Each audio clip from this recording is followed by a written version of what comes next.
Hungaham, good morning. I've come on live on Facebook आपको दो important points बोलने के लिए। कल रात जो गुमती में हुआ डीएम के वहाँ में, देखिए मैं आपको एक बात बोलना चाहता हूँ कि वहाँ में बहुत लोगों ने मैंने फेसबुक में और यूट्यूब में कमेंट देखा है कि आप लोग नो डाउट आप लोग के अंदर थोड़ा गुस्सा हो सकता है कि डीएम ने ठीक तरीके से बात नहीं किया, मिला नहीं, वो अलग बात है। लेकिन बहुत लोगों ने चाकमा कम्युनिटी के ऊपर आप लोग ने कुछ बात बोला है। मैं आपको एक बात बोलना चाहता हूँ कि एक आदमी का एक्शन पूरा कम्युनिटी का के संग जोड़ना गलत बात होगा। वो डीएम बंगाली भी हो सकता था, तिपरासा भी हो सकता था, देबबर्मा, जमातिया, रांखोल भी हो सकता था, मुस्लिम भी हो सकता था, क्रिश्चियन भी हो सकता था, बुद्धिस्ट भी हो सकता था। ये उनका पर्सनल एक्शन था। Please do not target a community. आज के दिन जब हमें एक होना है और हमें आगे बढ़ना है, आई थिंक दैट किसी को कि कोई जात को या कोई रिलीजन को ब्लेम करना हमारे लिए अच्छा नहीं होगा। Is not good for us. तो मैं आपको यही बात बोलना चाहता हूं कि आदमी का जो कम्युनिटी है या उनका धर्म है उसको आप टारगेट मत कीजिए। वो एक व्यक्ति का एक्शन था और उसको हम अपने तरीके से हैंडल करेंगे। Be positive, don't be negative. मेरे संग मेरे बहुत चाकमास हैं जो मुझे सपोर्ट भी करते हैं। मैंने भी उनको सपोर्ट किया है जब उनके खिलाफ रेशियल डिस्क्रिमिनेशन दिल्ली में हुआ। जब भी कुछ गलत होता है तो मैं बांग्लादेश में जब हमारे लोगों को मारा जाता है तो मैं भी उनको सपोर्ट करता हूँ।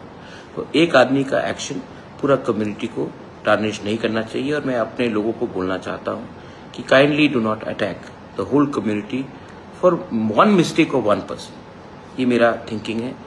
आपको अगर लगता है कि मैं ये बोल के कमजोरी दिखा रहा हूँ, कमजोरी नहीं दिखा रहा हूँ। महाराजा का परिवार से हूँ, दिल बड़ा होना चाहिए और सोच भी बड़ा होना चाहिए। सेकेंड चीज, आपने सुना है कि होम मिनिस्टर ने कहा है, सुप्रीम कोर्ट ने कहा है कि इलीगल इमिग्रेंट्स को हिंदुस्तान में रहने का कोई अधिकार नहीं है। ये बात तो मैं पिछले 10 साल से बोल रहा हूँ। एनआरसी का केस भी फाइल किया था, आज भी सुप्रीम कोर्ट में है। एनआरसी के केस में मैं था, बीके रांखोल था, जगदीश देबबर्मा था, रंजीत देबबर्मा था। हम लोग सब का जो पोजीशन वो टाइम था और आज का पोजीशन है वही है। लेकिन क्योंकि आज बांग्लादेश हिंदुस्तान के खिलाफ जहर बोल रहा है, इसके लिए गवर्नमेंट ऑफ इंडिया रिएक्ट कर रही है। लेकिन तिपरासा ये बात पहले से जान चुका था, है और रहेगा। इसके लिए I ask all my MLAs, मैं आज अपने एमएलएस के संग ही बैठा हूँ। यहाँ भी बैठा है, रंजीत बैठा है, पठान बैठा है, फिलिप है यहाँ में, फिलिप यहाँ में, गणेश है, हमारा वाइट लोग सब लोग, राजेश्वर देबबर्मा। मैं आप सबको बोलता हूँ कि अपने एरिया में जाकर, ये बहुत इंपॉर्टेंट इशू है क्योंकि आज सिर्फ रोहिंग्याज या बांग्लादेशीज नहीं आ रहे हैं। आज ये लोग त्रिपुरा में आकर वोटर आईडी ले रहे हैं, राशन कार्ड ले रहे हैं। और 2028 के इलेक्शन में ये लोग डिसाइड करेंगे कि कौन हमारा एमएलए बनेगा, ये लोग डिसाइड करेगा कौन हमारा एमपी बनेगा, ये लोग डिसाइड करेंगे कि कौन हमारा मुख्यमंत्री बन सकता है। ये हमको होने नहीं देना है। तो मैं आप सबको बोलता हूं, अपने एमएलएस को मैंने बोला है कि अपने एरिया में डीएम के संग बात करके, एसडीएम बीडीओ के संग बात करके जानकारी लीजिए कि कौन इलीगली राशन कार्ड ले रहा है, कौन इलीगली हमारे एरिया में बैठ रहा है और कौन इलीगली इंडिया का वोटर बनने का कोशिश कर रहा है। क्योंकि जिस दिन वो वोटर बन जाएगा उस दिन वो हमारे भविष्य के संग खेलेगा, आपके बच्चे के भविष्य के साथ खेलेगा।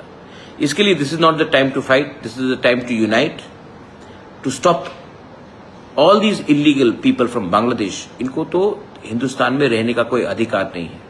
और जब ये लोग आते हैं तो ये आपका बच्चे का नौकरी ले जाता है, ये आपका हिस्से का अधिकार छीन लेता है। तो ये हमारे सब हिंदुस्तानी इंडियन के, भारत के हित में है कि हम इनको रोकें। सो मैं आप सबको यही विनती करना चाहता हूं, my MLAs, my MDCs, my EMs, my administration, my warriors of Tipra Motha ये एक्सरसाइज करेगा। आप भी इनके साथ कोऑपरेट कीजिए। घर को जलाना बहुत आसान है, लेकिन घर को बचाना जलाने से बहुत इंपॉर्टेंट होता है। और आज हमें हिंदुस्तान को बचाना है, हमको त्रिपुरा को बचाना है और हमको इलीगल इमिग्रेंट्स जो भी आ रहे हैं उनको हिंदुस्तान में वोटिंग राइट से और राशन कार्ड और आधार कार्ड मिलने से हमको रोकना है। और उसके लिए we have to be one, the people of Tripura, even if you are a Bengali, you are a Tiprasa, you are a Hindu, Muslim, Christian, Buddhist, we all have to be one. Genuine Indians को अधिकार सबसे पहले मिलना चाहिए, हानि बुसा को अधिकार सबसे पहले मिलना चाहिए, उसके बाद बाहर के आदमी को हम लोग देखेंगे। ये मेरा मैसेज आप सबको है। बेलाइनो हम बाय खुलुंका। Thank you.